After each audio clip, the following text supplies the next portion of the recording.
Ever since I made the trek back from South Dakota to Indiana to live back in my home city, I have found one of my favorite hobbies and pastimes to be visiting Cedar Point in Sandusky, Ohio. It is my Disney World away from home, if you will. So it counts, even though this is a Disney Channel mostly. It counts anyway. Let's just say that. And for the last 4 of those 5 years, I have held a season pass for each of those years. And it's been something that I've enjoyed doing with some of my best friends and with my daughter in particular. So going to Cedar Point has become something that I've become a bit of a self-proclaimed expert at. So don't quote me on that in the comments. Today, we're going to talk about what is 2021 going to look like for Cedar Point. A lot of people are going to want to visit the parks in 2021. And let's just be honest, 2020 was pretty terrible. There was a lot of bad stuff that happened. And when the parks reopened, they were a different beast. So we're going to talk today about how they will probably be different again in 2021. Now, a lot of this is speculative. I can't give you 100% facts on all of this, but based on the way the parks operated last year, the parks will be just a little bit different this year, but it will be much of the same for 2021 unless the pandemic is completely squelched in time for late spring or early summer of this year, which is looking very doubtful. So come along with me. Let's talk about what Cedar Point will look like and a few tips and tricks for making your Cedar Point visit better this year. Okay, first of all, let's talk masks. Of course, we all know some of these major things that we all have to do every time that we even take our weekly trip to Kroger to buy groceries. You have to wear a mask. Of course, wearing a mask outside among lots of other people does become a bit of a hassle or a bit of a frustration, especially to some people. There are definitely some rules in place that you have to do for your Cedar Point trip. The first thing that you are going to need on your way in to Cedar Point, there's going to be a huge tent. Unless they change the way they do it 100% for 2021, which I haven't seen anything about. They will have a huge tent. You come in and they will scan your forehead. That's all you need to know. If they have any other procedures in place, I will let you know the very first week that I go visit Cedar Point this year. So we'll find out together very quickly. The other side of that is you do need to be wearing your mask. Your mask does need to be covering your nose and your mouth. Covering your mouth and your nose, I have found to be a bit of a hassle. And especially if you watch my first videos of going back to Cedar Point, it was really difficult to get that mask up. Thing about this face mask, if you buy one of these face masks, they seem really nice.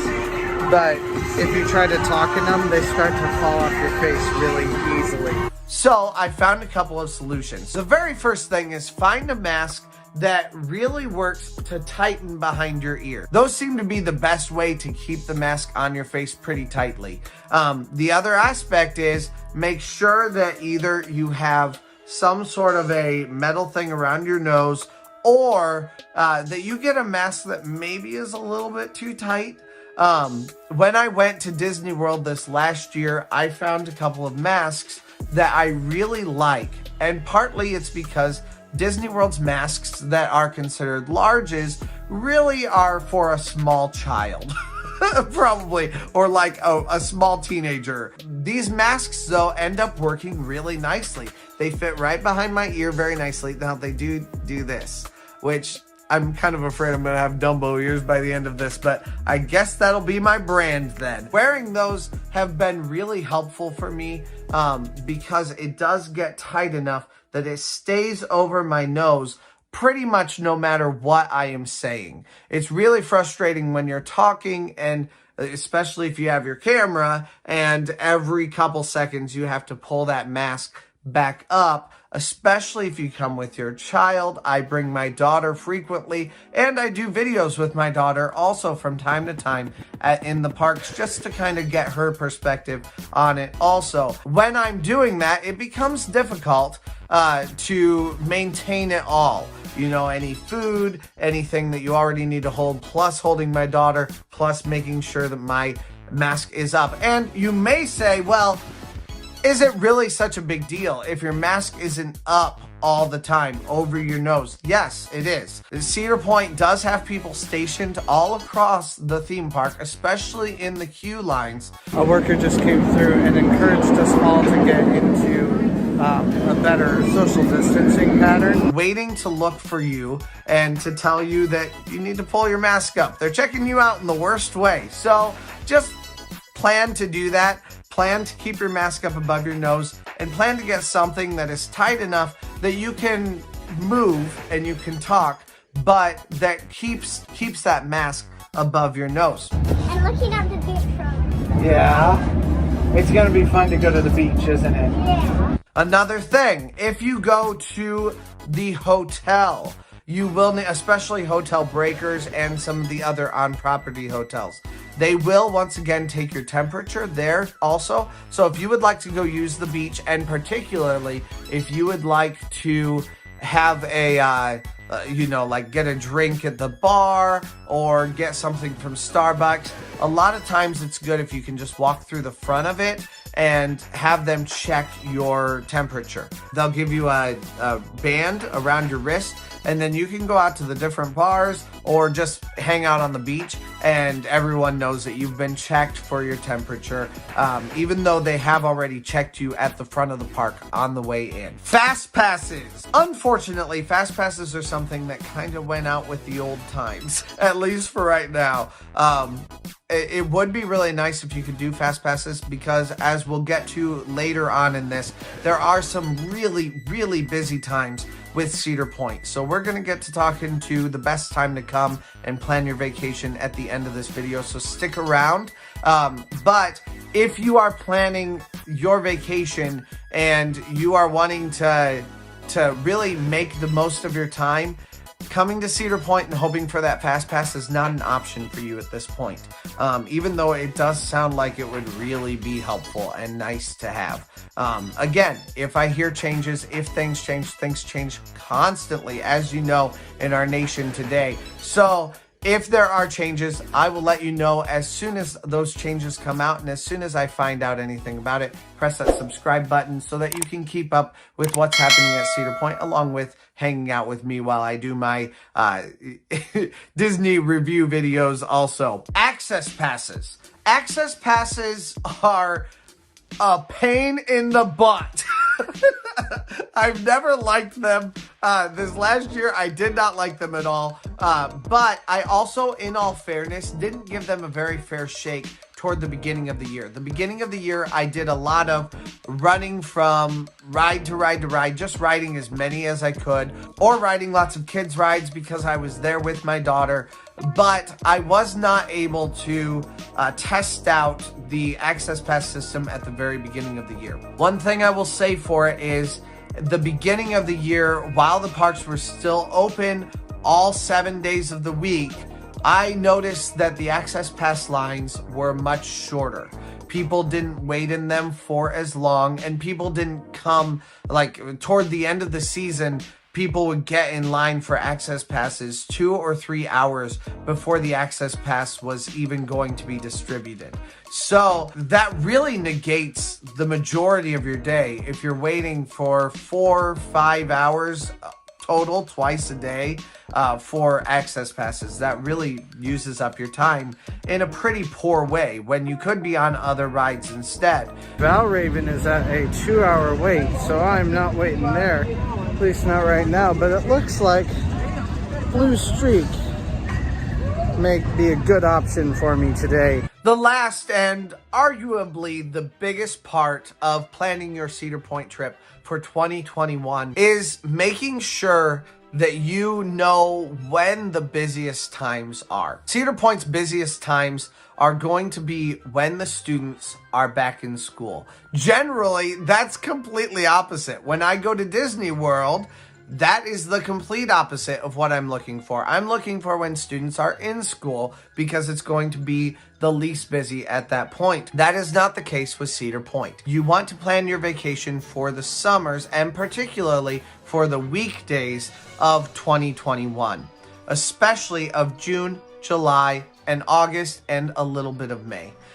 So hopefully we will have a longer season this year than we did last year. And hopefully you can spend some more time in the parks, really digging in and having some fun. But then you can get a couple of extra days, especially in the middle of the week. If you're planning a Tuesday, Wednesday, Thursday trip, that's going to give you quite a bit more mileage. When I started coming to Cedar Point at the beginning of the year last year and video recording, I got around 8 or 9 rides completed on average each time. Now, I was not trying to do the biggest rides at that point, which is something we're going to try to work out this year. Around Labor Day, everything at the parks changes, and the parks are no longer open during the week. If you look at the majority of Cedar Point's employees, they are high school kids on internships, college students who are either on internship or have come in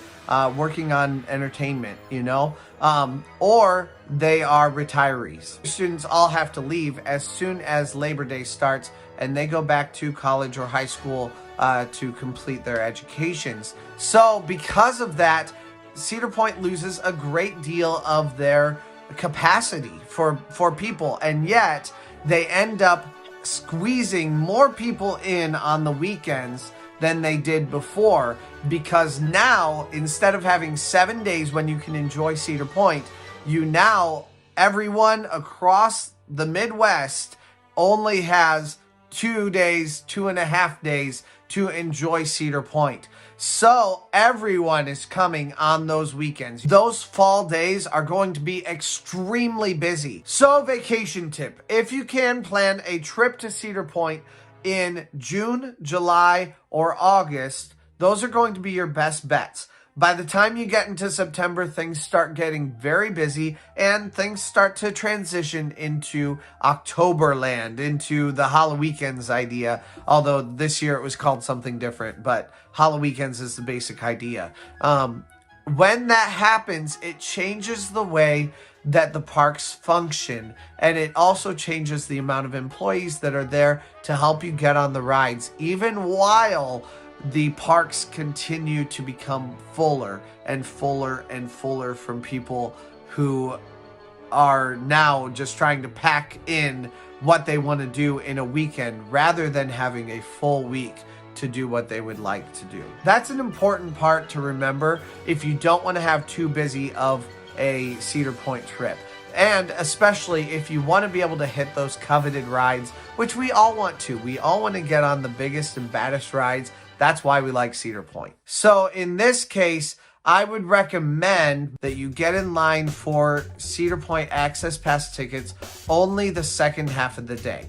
The beginning of the day, you don't need to go get Access Passes right away. Go ride other things. Maybe hit one of the rides at the very beginning, because generally the rides are open immediately. If you're at the parks and you're ready to go at Rope Drop, you can hit Steel Vengeance right away if you book it to the back of the park. So that would be my recommendation. Go ride Steel Vengeance and then come back at, I believe it's 3 o'clock, and wait in an Access Pass line, grab your Access Pass ticket, and then maybe you can go to another line also, especially if you are there in June or July, so that you can get as much Access Pass as possible.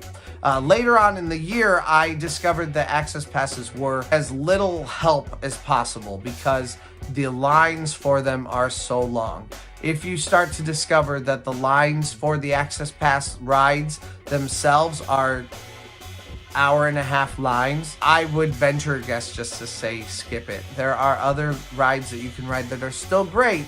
They're just not Steel Vengeance or Millennium Force, which I know we all want to ride those Maybe pick one each day that you really want to ride if you really want to get maximum impact on the amount of rides that you want to ride. If your whole goal is just riding those big 4 rides, use the Access Pass system to the best of its ability. Chances are, though, those are the only 4 rides you will get to do that day while you're at the parks. But, I mean, if you're coming for 3 days, you know, in a midweek visit, that may be really worth it for you. Because you may be able to get a lot of those big rides in on one day and then come back and maybe hit one of your favorite big rides and then hit all the smaller rides the next day. That may be a really, truly good option for you. So it kind of depends on every family, but there's lots of tips and tricks that can kind of help you a little bit to navigate these waters. All right, well, I hope that helped a little bit. I know there's still a lot of nebulous planning out there that makes it difficult to plan to go to Cedar Point at this point. I do think it's worth it to go to Cedar Point, but I don't know that it's worth it at the end of the year, this next year, unless you live close enough, like me, where you have a season pass. If you are within a couple of hours of Cedar Point and you want to go, you know, 4, 5, 6 times this year, grab that season pass and go to town on Cedar Point. It's going to be awesome. But if you live farther away, please look at planning those trips earlier on in the summer while students are still out of school, so that you can make the most of your trip. I hope that helps. You guys have a great day today, and I will talk to you all again later. Bye.